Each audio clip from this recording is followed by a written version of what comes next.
Pada masa Hindu-Buddha di Indonesia terdapat kerajaan besar, yakni Majapahit. Di mana Majapahit merupakan salah satu kerajaan terbesar dalam sejarah Indonesia.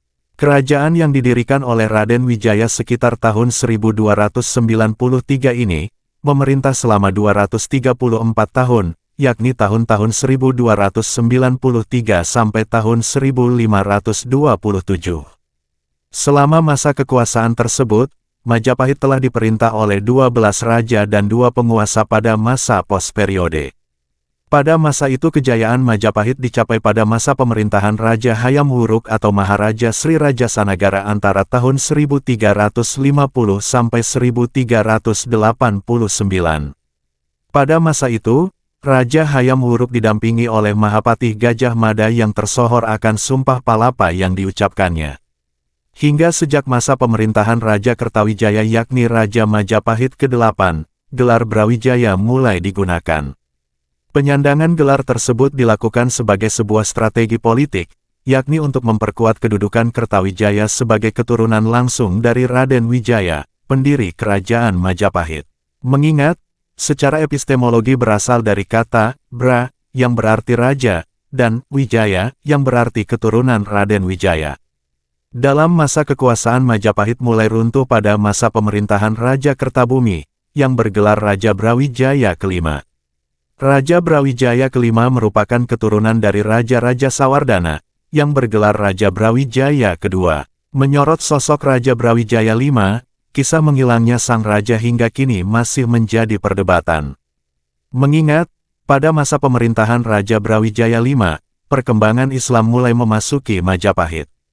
Kerajaan Majapahit mulai terdesak dengan perkembangan Islam yang pesat.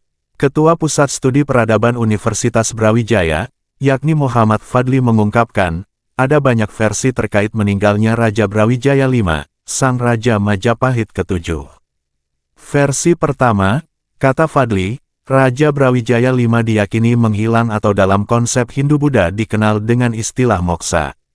Moksa adalah kelepasan atau kebebasan dari ikatan duniawi, sekaligus lepas dari putaran reinkarnasi kehidupan. Versi kedua menyebutkan, Raja Brawijaya V menghilang lantaran dirinya menjadi Muslim dan berguru pada Sunan Ampel. Saat memeluk Islam, Prabu Brawijaya V memilih untuk menyepi ke sebuah desa, dengan menutupi identitasnya. Ada satu versi yang saya dengar dari sejarawan juga. Ketika masuk Islam, Prabu Brawijaya V ini, menyepi ke sebuah desa. Tetapi, Prabu Brawijaya ini punya tanda-tanda tertentu, ungkap Fadli, saat ditemui dalam acara pameran virtual Museum Brawijaya. Sunan Kalijaga yang mengetahui keberadaan Brawijaya V, meminta Raden Patah untuk menemui sang raja. Raden Patah merupakan putra dari Raja Brawijaya V dengan salah satu selirnya, yang bernama Sitanio. Raden Patah adalah pendiri sekaligus Raja Demak pertama pada masa kerajaan Islam. Saat itu, Sunan Kalijaga memerintahkan Sultan Demak yaitu Raden Patah untuk mengunjungi. Tapi dia Brawijaya V sudah mengaku bukan Prabu Brawijaya V. Tapi Raden Patah mengetahui, jika itu adalah ayahnya, Prabu Brawijaya V, jelas Fadli. Hingga saat ini, kebenaran kisah perkenalan Raja Brawijaya V dengan Islam masih ditelusuri. Penelusuran bukti-bukti sejarah terkait perjalanan Majapahit pun masih dilakukan hingga saat ini.